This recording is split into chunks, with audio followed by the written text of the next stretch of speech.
나름 오랜만에 추천드리는 코인은 나쁘지 않아 보인다. 일단 5만 불치 정도 때리겠습니다. 시장가로 쭉쭉쭉 들어가서 이제 5만 5천 불치 대충 이제 들어간 것 같은데, 요거는 좀 물려도 아래에서 무조건 물 타겠습니다. 하고 좀 끝장 볼 생각이고. 반갑습니다. 8월 20일 자 코인 살인 유치원의 박 원장의 오늘의 크립토 시작해 보겠는데요. 제가 좀 몸이 안 좋아서 차트를 잘 안 봤는데 그 새벽 아침에 보니까 이제 6만 불 뚫어줬더라고요. 잘 뚫어줬고 여태까지 그 내려오는 그 저항들 잘 뚫어주면서 나쁘지 않은 상승 으로 간주할 수 있는 것 같은데, 지금 이제 너무 그 횡보장이 길었다 보니까 모두들 너무 알트장 오는 거 아니냐, 그리고 훈풍 오는 거 아니냐, 이런 얘기를 많이 하는데, 그런 부분에 대한 생각들을 오늘 좀 얘기해 보려고 합니다. 그래서 이제 8월 20일자 박 원장의 오늘의 크립토 시작해 보겠습니다. 방금 점심 먹고 나서 뜬 뉴스인데, 그 해리스 당선 시에 이제 게리 겐슬러 재무장관 의장을 그 재무장관으로도 선임할 수 있다는 보도가 나왔더라고요. 그 이외에 엘리자베스 워렌이라는 그 상원의원도 후보로 고려 중이라고 하는데, 이 소식이 참 크립토 암호화폐, 코인 산업에는 약간 악재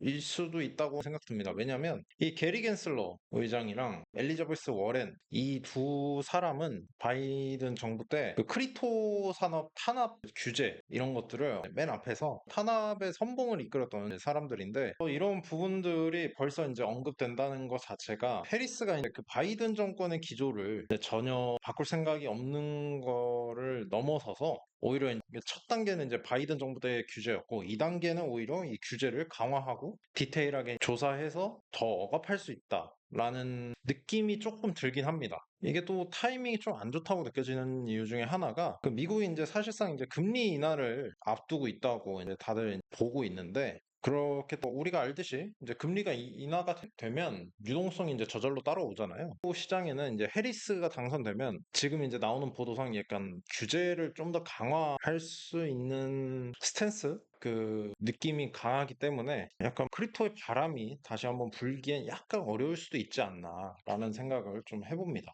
저번에 항상 이걸로 이제 자주 본다고 말씀을 드렸는데, 완벽하게 해리스가 좀 격차를 잘 벌려주고 있더라고요. 1.5%나 이제 오늘 보면 이제 지금 조사 결과로는 차이가 많이 나는데, 일반적으로 이제 트럼프가 당선될 시에 우리나라에는 그렇게까지는 좋지 않다. 중국 규제를 하는 쪽은 트럼프보다는 민주당 쪽이 더 강하고 그렇다고 이제 얘기하는데, 근데 사실 우리는 어쨌든 결국엔 크립토, 이 코인을 하는 사람들이다 보니 지금 이제 방향성으로서는 해리스보다는 트럼프가 되는 쪽이 조금 더 나을 수도 있다라는 생각을 많이 가지고 있죠. 여튼 지금 금리 인하를 아까도 말씀드렸듯이 이제 금리 인하를 이제 앞두고 있는 시점에서 사실 이제 크립토에 대한 규제를 좀 풀어주는 쪽이 당선이 되면은 이제 크립토 암호화폐 시장에도 이제 유동성이 완벽하게 흘러 들어올 올 거기 때문에, 우리가 느꼈던 2021년이나 2017년 같은 그런 약간 유동성이 넘치는 암호화폐 시장에도, 코인 시장에도 그런 유동성이 넘치는 시장을 좀 기대해 볼 수 있는데,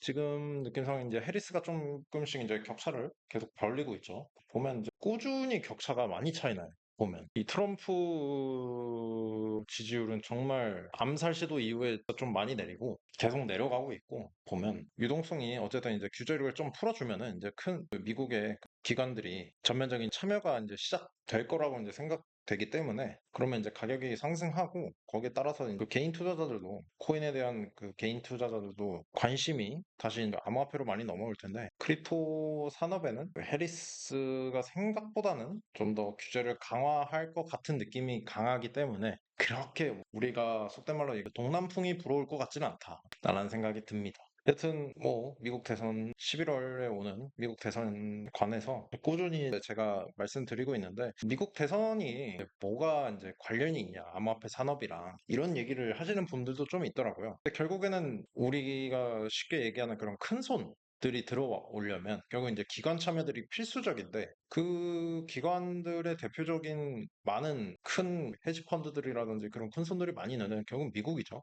그렇기 때문에 미국의 그 암호화폐 산업에 대한 그 기조가 굉장히 중요하다라고 생각이 듭니다. 여튼 좀 어떻게 될지는 모르지만 아직은 2025년에 이제 코인베이스 앱이 다시 예전처럼 막 접속률 막 랭킹 1위 달성하면서 또 한번 그런 순풍이 오는 장이 왔으면 좋겠다는 생각입니다. 여튼 그렇고요. 두 번째로 이제 준비한 내용은 그 엔화 강세 전망이 암호화폐 시장의 악재, 네덜란드 ING 은행에서 분석을 내놨는데요. 최근에 이제 엔화 강세 전망으로 인해서 그 외환 시장에서 이제 엔화 매수 분위기가 많이 형성이 돼서 엔화도 정말 많이 올랐죠. 지금 최근에. 사실 근데 이 엔화 강세에 따라서 암호화폐 시장에는 좀 부정적일 수 있다는 그 분석을 이제 내놨는데 결국에는 이게 그 엔캐리 트레이드 요 부분 때문에 이제 아무래도 요 엔캐리 트레이드 부분 때문에 지금 약간 좋지는 않다. 암호화폐 시장에 라고 이제 얘기하는 것 같습니다. 왜 안 좋냐? 이 부분에 대해서 이제 좀뭐 자세하게까지는 아니더라도 좀 말씀드리면 그 엔캐리 트레이드가 이제 결국 우리가 얘기하는 일본 엔화 얘기하는 건데 이제 캐리 트레이드부터 이제 설명을 드려야 될 것 같은데요. 그 캐리 트레이드가 어떤 한 나라의 낮은 금리로 이제 돈을 빌려서 그 다른 나라의 높은 금리로 투자하는 전략을 캐리 트레이드라고 합니다. 근데 용캐리 트레이드는 결국 이제 일본의 제로금리 이 정책에 의해서 이제 일본의 낮은 금리를 활용하는 것이 이제 특징인데 엔캐리 트레이드의 이제 작동 원리는 일본 엔화로 이제 자금 조달을 해와요. 그런 다음에 투자자들은 이제 일본 엔화를 낮은 금리로 빌리고 그런 다음에 이제 다른 고금리 통화로 이제 투자를 하는 건데 빌린 엔화를 이제 다른 나라의 그 고금리 통화 뭐 예를 들어서 이제 호주 달러라든지 뉴질랜드 달러 등 이런 식으로 이제 환전을 해서 그 환전된 자금으로 그 해당 통화의 자산 이죠. 뭐 채권이라든 주식이라든지 부동산도 있을 수도 있고 하여튼 요거에 투자해서 더 높은 이자를 이제 받는 이자 차익 수익 요거를 이제 얘기하는 겁니다. 근데 이제 고금리 통화로부터 얻은 이자 수익에 대해서 엔화 대출 비용을 제외하고 이제 남은 이자 차익이 이제 투자자의 수익이 되는 형식 이제 결국 이제 엔캐리 트레이드라고 하는데 근데 이게 최근 이제 일본이 금리를 올리고 하면서 엔캐리 트레이드 요 이 공식이 거의 이제 10년 넘게 이제 유지한 공식이 좀 깨지기 시작한 것 같습니다. 그래서 이제 그 유동성이 조금 줄어든다. 대차한 N을 결국 갚아야 되기 때문에 그럼으로써 이제 유동성이 좀 빠져서 이런 자금들이 결국 암호화폐에도 영향을 미친다라고 보고서를 낸 것 같습니다. 여튼 뭐 일단 이제 좀 장점 단점을 간단하게 말씀드리면 그 엔캐리 트레이드의 장점은 이자 수익 이제 두 통화 간에 내가 바꿔야 할 통화와 그리고 요 금리 차이를 통해서 이제 수익을 창출하는 것과 레버리지 효과가 있는데 이 낮은 금리로 이제 자금을 빌리기 때문에 상대적으로 적은 자본으로 이제 좀 큰 투자를 할 수 있다는 이 두 가지 장점이 있습니다. 단점은 환율 변동 위험. 고금리 통화가 약세를 보이거나 엔화가 이제 지금처럼 이제 강세를 보일 경우에 이제 손실을 입을 수 있고 이제 글로벌 경제 변화 뭐 예를 들어서 금리 변동이라든지 뭐 경제 불안정성 뭐 전쟁이나 우러 전쟁이라든지 뭐 그런 지금 중동 문제가 있죠. 하여튼 요거에 대한 이런 불안정성 등의 요인에 의해서 또 캐리 트레이드 전략이 이제 위험해질 수 있는데 이렇게 해서 이제 두 가지 단점이 있는데